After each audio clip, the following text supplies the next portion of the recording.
যদি তোমাকে বুকের সাথে জড়িয়ে ধরে কিছুটা সময় কান্না করতে পারতাম, তবে হয়তো আমার ভরাক্রান্ত কষ্টের বুকটা হালকা হতো। অনুভব করতে পারতে তোমাকে কতটা ভালোবাসি, বা কেন তো তোমার জন্য পাগলামি করি, কেন মেসেজে রিপ্লাই দিতে দেরি হলে কষ্টে বুকটা ভেসে যাই, কেন তোমার অবহেলায় নিজেকে অনেক অসহায় লাগে, কেন তোমাকে এত ভালোবাসি, কেন তোমাকে এত করে চাই। কোনো উত্তর নাই আমার কাছে। শুধু এটাই জানি, খুব ভালোবাসতাম আমি তোমাকে। তোমাকে ছাড়া আর অন্য কিছু ভাবতেই পারতাম না।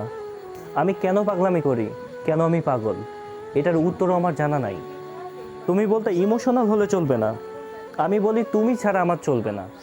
তুমি হয়তো আমার সাথে যোগাযোগ বিচ্ছিন্ন করে ভালোই আছো, অথবা ভালো থাকবা।